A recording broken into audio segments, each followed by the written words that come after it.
ప్రభు అయిన యేసుక్రీస్తు నామములో ప్రియులారా, మీ అందరికీ కూడా హృదయపూర్వక వందనాలు.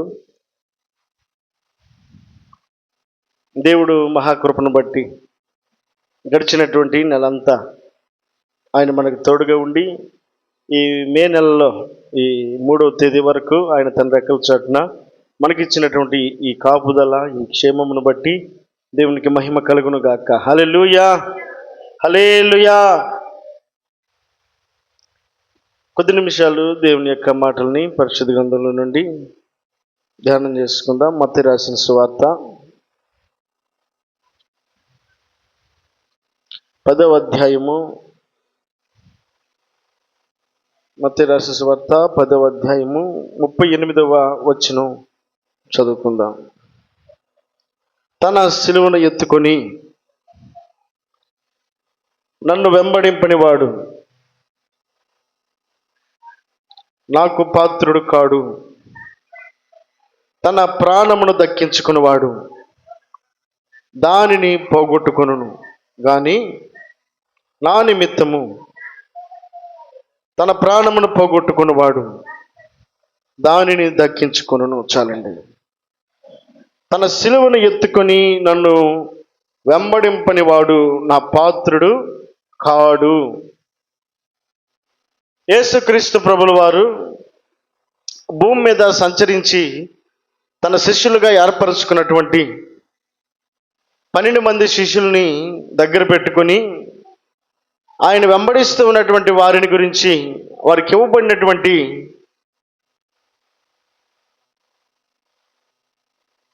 ఆ అధికారం ఏదైతే ఉందో, దేవుడు వారిని ప్రేమించినటువంటి విధానం ఏదైతే ఉందో దాన్ని జ్ఞాపకం చేసుకుని దేవుడు మాట్లాడుతున్న మాట ఏమిటంటే, నన్ను వెంబడింపనివాడు నా శిష్యుడు కాడు అని అంటున్నాడు. మరొక సందర్భంలో అక్కడే రాయబడినటువంటి మాటను చూస్తే 16వ అధ్యాయంలో 24-25 వచనాలు. అప్పుడు యేసు 16వ అధ్యాయము 24-25 వచనాలను. అప్పుడు యేసు తన శిష్యులను చూచి, ఎవడైనను నన్ను వెంబడింపకోరని ఎడల తన్ను తాను ఉపేక్షించుకొని తన సిలువనెత్తుకొని నన్ను వెంబడింపవలెను. చాలండి. యేసు తన శిష్యులను చూచి, ఎవడైనను నన్ను వెంబడింపకోరని ఎడల తన్ను తాను ఉపేక్షించుకొని తన సిలువనెత్తుకొని నన్ను వెంబడింపవలెను అని అంటున్నాడు.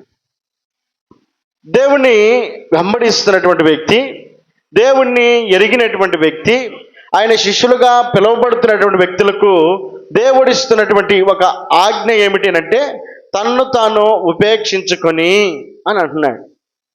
ఉపేక్షించుకుని వాడే ఆయన శిష్యుడు అనబడతాడట.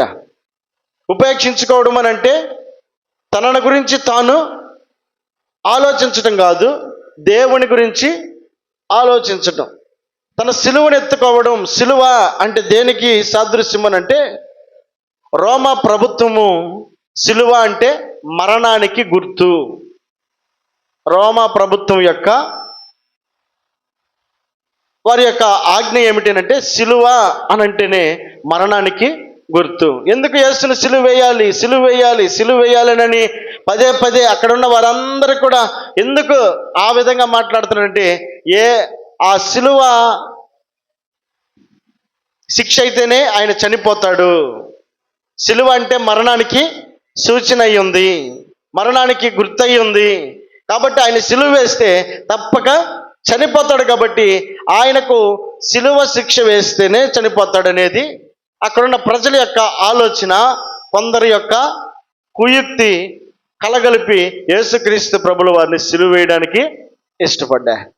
కాబట్టి దేవుని వాక్యం సెలవిస్తున్న మాట ఏమిటంటే, నా సిలువను ఎత్తుకొని నన్ను వెంబడింపని వాడు నన్ను వెంబడింపవలెను అని అంటాడు. మత్తయి సువార్తలో ఏమంటాడు? ఇందాక మనం చదివిన మాట 38వ వచనంలో 10వ అధ్యాయంలో, తన సిలువను ఎత్తుకొని, అది నా సిలువను ఎత్తుకొని నన్ను వెంబడింపని వాడు. సిలువ అంటే మరణానికి గుర్తు.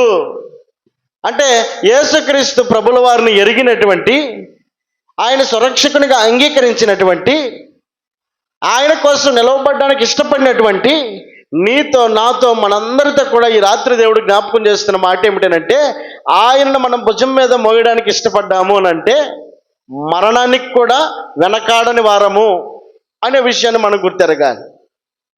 శ్రమ రాగాలను, లేకపోతే కష్టం రాగాలను, సమస్య రాగానో, ఇబ్బంది రాగానో, ఇవన్నీ కూడా కళ్ళ ముందు కనబడేసరికి వెంటనే ఆయన విడిచిపెట్టి వెళ్ళిపోయేటువంటి వారు ఆయన శిష్యులని అనబడరు. ఎవరు అనబడతారు? తన సిలువనెత్తుకొని తనను వెంబడించువారు. సిలువ అంటే మరణము, సిలువ అంటే భారము, సిలువ అంటే శ్రమ, కష్టము, వేదన, కన్నీరు తప్పక నీవు మోస్తూనే దేవుణ్ణి వెంబడించాలట. అప్పుడు నా శిష్యులు అనబడతారు అని అంటున్నాడు. దీని స్తోత్రం చెల్లిద్దాం. ఇదేదో చాలా కష్టంగా ఉంది అని అనుకోవడానికి లేదండి. దేవుని యొక్క మాట ఈ రాత్రి జ్ఞాపకం చేస్తున్నటువంటి ఈ గొప్ప ఆలోచనని విరగాలని దేవుడు జ్ఞాపకం చేస్తున్నాడు. నువ్వు తెలుసుకొని ఉండాలి. శ్రమ నీ కళ్ళ ముందు కనబడతా ఉన్నప్పుడు, కష్టం నీ కళ్ళ ముందు కనబడతా ఉన్నప్పుడు సుఖాల వైపు మాత్రమే ప్రయాణించాలని భక్తి మార్గంలో కొనసాగుతూ ఉన్నటువంటి నీ ఆలోచనను దేవుడి రాత్రి మార్చుకోమని జ్ఞాపకం చేస్తున్నాడు. తన సిలువను ఎత్తుకుని నన్ను వెంబడింపనివాడు. సిలువను ఎత్తుకోకుండా ఆయన వెంబడించాలి అంటే, సుఖం కోసమే కనుక వెంబడించాలి అంటే, ఆనందం కోసం వెంబడించాలనంటే ఇక శిష్యుడిగా నువ్వెందుకు? అనేక మంది ఉన్నారు. ఆనందం కోసమో, సంతోషం కోసమో, వారి జీవితాల్లో కలిగే ఆశీర్వాదాల కోసం వెంబడించేవారు చాలా మంది ఉన్నారు. గుంపులు గుంపులుగా ఉన్నారు. అయ్యా నా జీవితంలో ఈ సమస్య ఉంది, ఈ కష్టం ఉంది అని ఆయన వెంబడించిన వారు ఎంతమంది? ఆయన ఫాలో అయిన వారు ఎంతమంది? మరి ఆ ఫాలో అయ్యేవారు వారందరినీ కూడా ఆయన శిష్యులని పిలవలేదు. కానీ దేవుని వాక్యం సెలవిస్తున్నమాట, ఆయన ఎరిగిన వ్యక్తి ఎవరైతే ఉన్నారో, తప్పక ఆయన అనుసరించాలనుకున్న వ్యక్తి ఎవరైతే ఉన్నారో, ఇదిగో ఆయన నాకు కావాలి అని అనుకుని నీవు ఆయన నామంలో బాప్తిస్మం పొందినటువంటి నువ్వు ఎరగాల్సినటువంటి సత్యం ఏంటి అంటే, ఆయన సిలువను నువ్వు ఎత్తుకొని వెంబడిస్తేనే ఆయన శిష్యుడు అని నువ్వు పిలువబడతావు, ఆయన శిష్యురాలని నువ్వు పిలువబడతావు. సిలువనెత్తుకొని నన్ను వెంబడింపనివాడు నా శిష్యుడు కాడు అని అంటున్నాడు. సిలువ అంటే శ్రమ, సిలువ అంటే మరణం, సిలువనంటే దుఃఖము, నిట్టూర్పు, కష్టము, అన్నిటి విషయాల్లో కూడా నీవు ఓర్చుకుని ప్రయాణము చేయాల్సినటువంటి వ్యక్తివై ఉన్నావు. ఈ రాత్రి దేవుని వాక్యం జ్ఞాపకం చేస్తుంది, ఆ సిలువనెత్తుకొని ఏం చేయాలట? తనను తాను ఉపేక్షించుకోవాలట. ఉపేక్షించుకోవాలి. ఉపేక్షించుకోవడం అంటే కాదనుకోవాలి. కాదనుకుని ప్రయాణం చేయాలి. కాదనుకుని ఆయన వెంబడించాలి. నా సుఖం కావాలి, నాకు ఆనందం కావాలి, నాకు సంతోషం కావాలి అని అనుకొని మన స్వార్థం కోసం మనం ఆలోచన చేసుకున్నటువంటి వారమై మనం గిరి గీసుకున్నటువంటి ఆ గిరిలోనే మనం ఆ భక్తిని కొనసాగిస్తున్నటువంటి వ్యక్తులమైతే ఆయన శిష్యులని పిలువబడరట. మనం గిరి గీసుకున్నటువంటి గిరిలో నడవడం కాదు, ఆయన చెప్పినటువంటి ఆలోచనలు మనం నడవడము ఆయన వెంబడిస్తున్నటువంటి వ్యక్తులకు దేవుడు ఇస్తున్నటువంటి సూచన. మనం అనుకున్నటువంటి ఆలోచనలు కాదు, మనం కోరుకున్నటువంటి ఆశలు కాదు, మనం వేసుకున్నటువంటి ప్లాన్లు ఏమాత్రం కూడా కావు. దేవుడు కొన్ని నియమాలను పెట్టాడు, కొన్ని పద్ధతులను పెట్టాడు. ఆ పద్ధతులను అనుసరించి మనం ప్రయాణించగలిగితే ఆయన శిష్యులని పిలువబడ్డానికి అర్హులమై ఉంటాం. దీని స్తోత్రం చెల్లిద్దాం. హల్లెలూయా. కాబట్టి ఆ ప్రయాణంలో నీకు శ్రమ కలిగినా, కష్టం వచ్చినా, ఇబ్బంది అయినా, శ్రమ అయినా, నువ్వు ప్రయాణించేటప్పుడు దేవుణ్ణి ఒక మాటను కనుక నువ్వు గుర్తించుకోగలిగితే ఏమంటాడు? తన సిలువనెత్తుకొని తన్ను తాను ఉపేక్షించుకొని నన్ను వెంబడింపవలెను. తన ప్రాణమును రక్షింప కొనగోరువాడు దానిని పోగొట్టుకును. నా నిమిత్తము తన ప్రాణమును పోగొట్టుకున్నవాడు అదండి. దేవుని నిమిత్తం మనం ఏదైతే పోగొట్టుకుంటామో అది ప్రాణమే కావచ్చు, మన సుఖమే కావచ్చు, మన సంపదే కావచ్చు, మనకున్నటువంటి ప్రతి అవకాశమును ఏదైతే నువ్వు దేవుని కోసం పోగొట్టుకున్నావో ఆ పోగొట్టుకున్న దాన్ని దేవుడు తిరిగి మరలా నీకు ఇవ్వడానికి ఇష్టపడతా ఉన్నాడు. పోయిన వారం కాక అంతకుముందు 2 వారాల క్రితం శనివారం రోజు ఇదే మాటలు మనం జ్ఞాపకం చేసుకుంటూ వచ్చాం. తన ప్రాణమును పోగొట్టుకున్నవాడు దక్కించుకున్నవాడు దానిని పోగొట్టుకొనును. దేనికోసమైతే ప్రయత్నం చేస్తున్నావో, నా ప్రాణమా తినుము త్రాగుము సుఖించమని ప్రాణాన్ని కాపాడుకోవడానికి ప్రయత్నం చేసిన వ్యక్తి తన ప్రాణాన్ని కాపాడుకోగలిగాడా? ఏం చేశాడు? పోగొట్టుకున్నాడు. వరివాడా, ఈ రాత్రి నీ ప్రాణాన్ని నేను అడుగుతున్నాను అన్నాడు. దానికోసం దాన్ని కాపాడుకోవాలని సంవత్సరం అంతా కష్టపడ్డాడు, సంవత్సరం అంతా శ్రమ పడ్డాడు, సంవత్సరం అంతా కూడా పోగేసుకొని కూర్చుకొని దాచిపెట్టుకున్న తర్వాత ప్రాణం పోగొట్టుకున్నాడు. ఏం ప్రయోజనం? ఒకడు లోకమంతా సంపాదించి తన ప్రాణం పోగొట్టుకుంటే దానికి వలన కలిగేటువంటి ప్రయోజనం ఏంటి? దేనికోసం నువ్వు ప్రయత్నం చేస్తూ ఉన్నావు? దేనికోసం నువ్వు ప్రయాణం చేస్తూ ఉన్నావు? దేనికోసం నువ్వు ఆలోచన చేస్తూ ఉన్నావు? దేవుని వాక్యం జ్ఞాపకం చేస్తున్నమాట, తన సిలువనెత్తుకొని ప్రయాణించే వ్యక్తి శ్రమైనా ఆయన వెంబడిస్తాడు, కష్టమైనా ఆయన వెంబడిస్తాడు, ఇబ్బంది అయినా ఆయన వెంబడిస్తాడు, కన్నీరైనా ఆయన వెంబడిస్తాడు, పరిస్థితుల యొక్క ప్రతికూలత అయినా ఆయన వెంబడించడానికే ఇష్టపడతాడు. ఎందుకనంటే ఆయన వెంబడించిన వ్యక్తి తప్పక సిలువనెత్తుకొని ఉన్నాడు కనుక. సిలువంటేనే శ్రమ. ఆ శ్రమను చూసి సిలువనెత్తుకున్న వ్యక్తి ఏమాత్రం కూడా భయపడడు.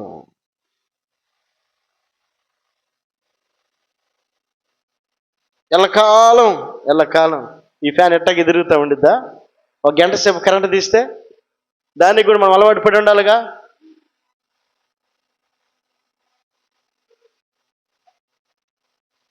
దేవుని వెంబడించేటువంటి వ్యక్తి సుఖాన్ని మాత్రమే కోరుకోవడం కాదు, సుఖాన్ని కోరుకునే ప్రనే గనకైతే ఈ లోకంలో అనేక మంది ఆయన వెంబడించడానికి నీకంటే ఒక అడుగు ముందుకు వేసేవారు చాలా మంది ఉన్నారు. కానీ దేవుని శిష్యులని పిలువబడ్డానికి దేవుడు ఇస్తున్నటువంటి ఒక ఆజ్ఞ, ఆయన యొక్క నియమం ఏంటి అంటే తన సిలువను ఎత్తుకొని వెంబడింపని వాడు నా శిష్యుడు అనబడడు అని అంటున్నాడు. కాబట్టి మన ప్రయాణంలో తప్పక శ్రమ ఉంటుంది, కష్టం ఉంటుంది. అయినప్పటికీ ఆయన సిలువను ఎత్తుకొని ప్రయాణించాల్సిన బాధ్యత మన మీద ఉంది. ఆ తరువాతే మాట్లాడుతున్న మాట ఏంటి? ఒక మనుష్యుడు దానిపై వచనంలో తన ప్రాణము రక్షించుకొని కోరువాడు దానిని పోగొట్టుకొనును. నా నిమిత్తము తన ప్రాణమును పోగొట్టుకున్నవాడు దానిని దక్కించుకొనును. ఇది దేవుడు జ్ఞాపకం చేస్తున్నాడు. నా నిమిత్తము, ఆయన నిమిత్తము నువ్వు ఏదైతే పోగొట్టుకుంటావో ఆ పోగొట్టుకున్న దాన్ని మరలా తిరిగి ఆయన తిరిగిచ్చే దేవుడు అయ్యాడు. అంతకంటే తిరిగిచ్చే దేవుడు అయ్యాడు. ఈ రాత్రి కొన్ని మాటల్ని మనం జ్ఞాపకం చేసుకుందాం. పరిశుద్ధ గ్రంథంలో ఒక మాట, హెబ్రీయులకు రాసిన పత్రిక 11వ అధ్యాయంలో, హెబ్రీయులకు రాసిన పత్రిక 11వ అధ్యాయము 200వ పేజీ దగ్గర, హెబ్రీయులకు రాసిన పత్రిక 11వ అధ్యాయం 23వ వచనం. మోషే పుట్టినప్పుడు అతని తల్లిదండ్రులు ఆ శిశువు సుందరుడై ఉండట చూచి విశ్వాసమును బట్టి రాజాజ్ఞకు భయపడక 3 మాసములు అతనిని దాచిపెట్టిరి. మోషే పెద్దవాడైనప్పుడు విశ్వాసమును బట్టి ఐగుప్తు ధనము కంటే క్రీస్తు విషయమైన నింద గొప్ప భాగ్యమని ఎంచుకుని అల్పకాల పాపభోగములు అనుభవించుట కంటే దేవుని ప్రజలతో కూడా శ్రమ అనుభవించుట మేలని యోచించి ఫరో కుమార్తె యొక్క కుమారుడని అనిపించుకొనుట కంటే ఒప్పుకొనలేదు. ఏలయనగా అతడు ప్రతిఫలముగా కలగబోవు బహుమానమునందు దృష్టి ఉంచెను. విశ్వాసమును బట్టి అతడు అదృశ్యుడైన వానిని చూచునట్టు స్థిరబుద్ధి గలవాడి రాజాజ్ఞకు ఆగ్రహమునకు భయపడక ఐగుప్తును విడిచిపోయెను. చాలండి. మోషే కళ్ళ ముందు సౌఖ్యం ఉంది, సుఖం ఉంది, పేరుంది, ప్రతిష్ఠిత ఉంది, గొప్పతనం ఉంది, సంతోషం ఉంది, ఆనందం ఉంది, సౌకర్యం ఉంది. వీటన్నిటిని కూడా మోషే ఒకవేళ గనక ఉపయోగించుకోవాలనుకుంటే ఉపయోగించుకోవచ్చు. కానీ మోషే తన హృదయంలో ఉన్నటువంటి ఆలోచనను ఇక్కడ జ్ఞాపకం చేస్తున్నాడు. ఏమంటాడు? అతడు పెద్దవాడైనప్పుడు విశ్వాసమును బట్టి ఐగుప్తు ధనము కంటే క్రీస్తు విషయమైన నింద గొప్ప భాగ్యమని ఎంచుకొని అల్పకాల పాపభోగములు అనుభవించుట కంటే దేవుని ప్రజలతో శ్రమ అనుభవించటం మేలని, అదండి, శ్రమ అనుభవించుట మేలని యోచించాడట. తన సిలువనెత్తుకొని ప్రయాణించేవాడు మాత్రమే ఆయన శిష్యుడని పిలువబడతాడు. తను తాను ఉపేక్షించుకునేవాడు, సౌకర్యం ఉంది కానీ నాకు వద్దు, పేరుంది అది నాకు వద్దు, ధనం ఉంది అది నాకు వద్దు, వీటన్నిటి కూడా లేక వదులుకోలేదు. మోషే యొక్క కళ్ళ ముందు కనబడుతుంది సౌకర్యం. కానీ కనబడుతున్నటువంటి ఆ సౌకర్యం అంతటిని కూడా ఏమంటున్నాడు తెలుసా? ఉపేక్షించుకున్నాడట.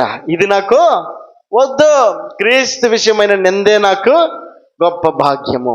క్రీస్తు దేవుని ప్రజలతో కూడా శ్రమ అనుభవించుట నాకు మేలు. నింద కావాలంటున్నాడు, అలాగే శ్రమ కావాలంటున్నాడు.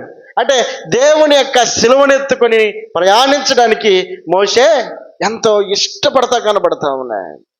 అంటే మోషేకు సౌకర్యం లేకనా, సంతోషం లేకనా, పేరు లేకనా, అక్కడ ఉన్నటువంటి రాజ్యాధికారమును తృణప్రాయముగా వదులుకున్నటువంటి మోషేను మనం అక్కడ చూస్తూ ఉన్నాం. ఈ రాత్రి దేవుణ్ణి ఎరిగినటువంటి వ్యక్తి సౌకర్యం మాత్రమే కోరుకోవడం కాదు, సుఖాన్ని మాత్రమే కోరుకోవడం కాదు, సౌఖ్యాన్ని మాత్రమే కోరుకోవడం కాదు, క్రీస్తు కూడా శ్రమ అనుభవించటం మేలని ఆలోచన చేయాలట. శ్రమ నాకు మేలాయను అని అంటాడు భక్తుడు. శ్రమ కలగట, క్రీస్తు విషయమైన నింద, అది మనకు గొప్ప భాగ్యము అని అంటా ఉన్నాడు. దీని స్తోత్రం చెల్లిద్దాం. హల్లెలూయా. కాబట్టి ఈ రాత్రి దేవుని యొక్క మాట, మోషే యొక్క గొప్పతనాన్ని మనం ఆలోచన చేస్తూ ఉన్నప్పుడు సౌఖ్యం కళ్ళ ముందు కనపడుతుంది కానీ, సంతోషం కళ్ళ ముందు కనపడుతుంది కానీ, ఐగుప్తు ధనం కళ్ళ ముందు కనపడతా ఉంది కానీ, పేరు ప్రతిష్ఠితులు కనపడతా ఉన్నాయి కానీ, రాజ్యాధికారం కనపడతా ఉంది కానీ, క్రీస్తు అలాగే దేవుని ప్రజలతో కూడా శ్రమ అనుభవించటం నాకు మేలు. ఎందుకు మేలు? ఏమిటి ఆ శ్రమ అనుభవించడం వల్ల కలిగేటువంటి మేలు? ఆ మోషేకు ఆ నిందగా అనుభవించడం వల్ల కలిగేటువంటి మేలు ఏంటి అని అంటే ఆ మాటలు అంటాడు కదా, 26వ వచనం చివరిలో ఇల్లు అంటాడు, ఎలయనగా అతడు ప్రతిఫలముగా కలగబోవు బహుమానమునందు, అదండి, బహుమానమునందు దృష్టించాడట. ఎక్కడ ఆ బహుమానం వస్తుంది? ఎలా వస్తుంది ఆ బహుమానము అని అంటే, క్రీస్తు ప్రజలతో అంటే దేవుని ప్రజలతో శ్రమ అనుభవిస్తేనే మేలు, నింద అనుభవిస్తేనే మేలు. కాబట్టి సౌఖ్యాన్ని పక్కన పెట్టి నింద కోసం ప్రయాణిస్తున్నాడు, సౌకర్యాన్ని వదిలిపెట్టి శ్రమ అనుభవించడానికి ప్రయాణిస్తూ ఉన్నాడు. కారణం ఏంటంటే కలగబో బహుమానం నందు దృష్టించాడట. సౌఖ్యం ఉందనుకోండి ఎక్కడి వరకే పరిమితం. కానీ మోషే యొక్క ఆలోచన ఏంటంటే ఈ సౌకర్యాన్ని వదులుకుంటే ఆ శ్రమకుండా ప్రయాణం చేస్తే కలగబోయేటువంటి బహుమానము నాకు వస్తుందన్నటువంటి ఒక ఆశ కలిగినటువంటి వాడు ప్రయాణిస్తూ ఉన్నాడు. దేవుని చిత్తాన్ని నెరవేర్చడానికి ప్రయాణిస్తూ ఉన్నాడు. దీని స్తోత్రం చెల్లిద్దాం. హల్లెలూయా. కాబట్టి కలగబోవు బహుమానమునందు దృష్టి ఇచ్చినటువంటి నీవు క్రీస్తు విషయమైన నిందే గొప్ప భాగ్యమని ఎంచుకోవాలి. దేవుని యొక్క ప్రజలతో శ్రమపడుట నాకు మేలని ఆలోచన చేయాలి.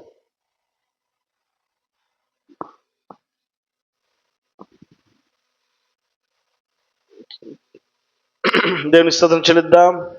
హల్లెలూయా, హల్లెలూయా. దేవుని యొక్క మాట ఈ రాత్రి జ్ఞాపకం చేస్తున్నటువంటి మాట మనం చూస్తూ ఉన్నప్పుడు కీర్తనల భాగము 132వ కీర్తనలో భక్తుడైనటువంటి దావీదు తన యొక్క ఆలోచనను మనం జ్ఞాపకం చేసుకుందాం. కీర్తనలు 132.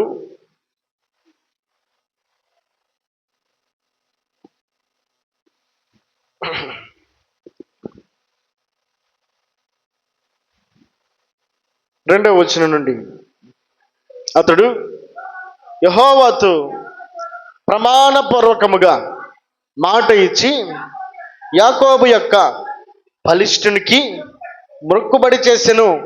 ఎట్లనగా, యెహోవాకు నేనొక స్థలము చూచు వరకు, యాకోబు యొక్క బలిష్ఠునికి ఒక నివాస స్థానమును నేను చూచు వరకు, నేను నివసించే ప్రదేశమైన గుడారములో నేను ప్రవేశింపను, నేను పరుండు మంచం మీదకి ఎక్కను, నా కన్నులకు నిద్ర రానియను, నా కనురెప్పలకు కునుకుపాటు రానియను.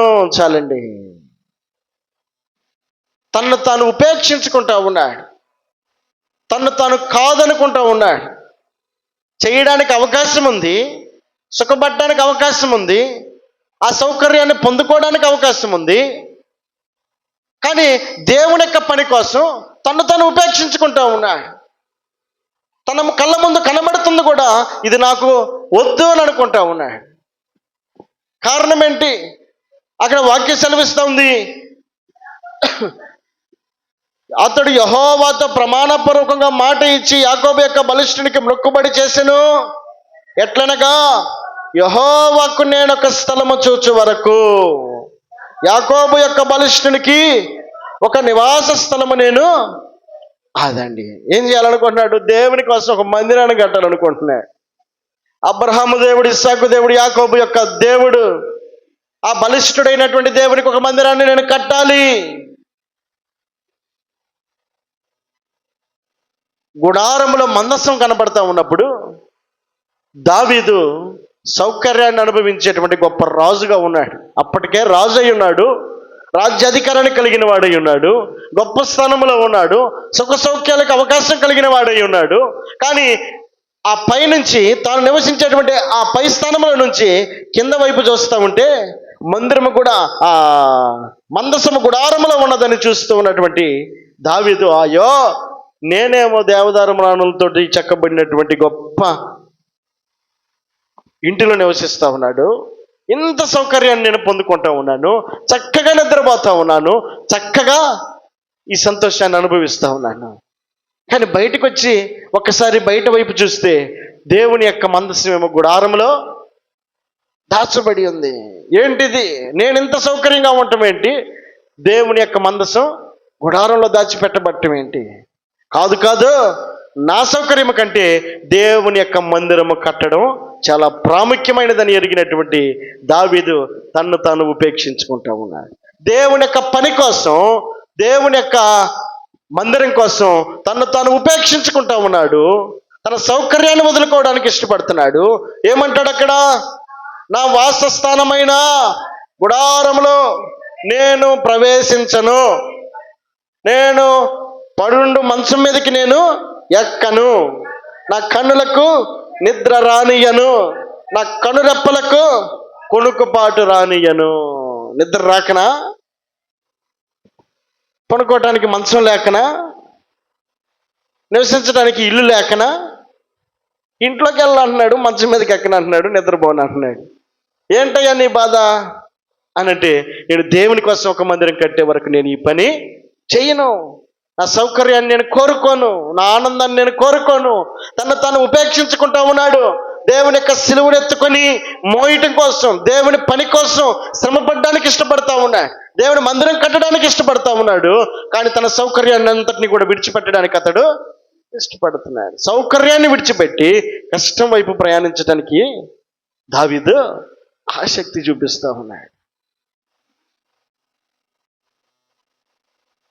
ఏం చేస్తున్నాడు ఇప్పుడు? దేవుని కోసం తన సౌఖ్యాన్ని పోగొట్టుకుంటా ఉన్నాడు.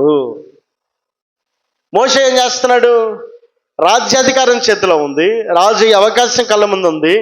అంత మాత్రమే కాకుండా సుఖ సౌఖ్యాలకు అవకాశం ఉన్నప్పటికీ, ధనము తన కోసం సమకూర్చబడి ఉన్నప్పటికీ, రాజు అయినటువంటి ఫరో తర్వాత రాజుగా మోషేకు అవకాశం ఉన్నప్పటికీ, తన కళ్ళ ముందున్నటువంటి సౌకర్యం అంతటినీ పోగొట్టుకోవడానికి ఇష్టపడుతున్నాడు. ఏమంటాడు? దేవుని ప్రజలతో కూడా నింద అనుభవించుట నాకు, నింద అనుభవించడానికి ప్రయాణిస్తున్నాడు, శ్రమ పడ్డానికి ప్రయాణిస్తా ఉన్నాడు. అతనికి ఏమీ లేక కాదు, దేవుని యొక్క సిలువను ఎత్తుకుని ఉన్నాడు కనుక శ్రమ అనుభవించటం మేలని యోచిస్తూ ఉన్నాడు. కలగబోయే బహుమానమునందు దృష్టించాడు కనుక, తిను తాగు సుఖించని చెప్పిన సౌకర్యానికి అవకాశం ఇచ్చినటువంటి వ్యక్తి తన ప్రాణాన్ని పోగొట్టుకున్నాడు. ఆ ప్రాణం ఉంటే ఎంత, లేకపోతే ఎంత. కానీ కలగబోయేటువంటి బహుమానమునందు దృష్టించినటువంటి మోషే సౌకర్యం అంతటిని పక్కన పెట్టి, సుఖాన్ని అంతటిని పక్కన పెట్టి, దేవుని ప్రజలతో కూడా శ్రమ అనుభవించడానికి మేలని యోచించాడట. వాళ్ళనే మాటలన్నీ ఇన్నా, లక్షల మంది ప్రయాణిస్తున్నారు. వారి కోసం కాస్త దాహము లేట్ అయ్యేసరికి, ఆహారం లేట్ అయ్యేసరికి ఎంతమంది సనుగుతున్నారు? మనం చదువుకుంటూ వస్తే నిర్గమకాండం మొత్తం చదువుతూ వస్తే ఎన్ని చోట్ల వారు సనుగుతూ ఉంటారు, గొణుగుతూ ఉంటారు, రకరకాల మాటలు మాట్లాడుతూ ఉంటారు. 40 దినాలు రాత్రింపగలు దేవుడితో గడపడానికి సీనాయి పర్వతం మీదకి వెళితే, ఇన్ని రోజులు ఎక్కడికి పోయాడు మోషే?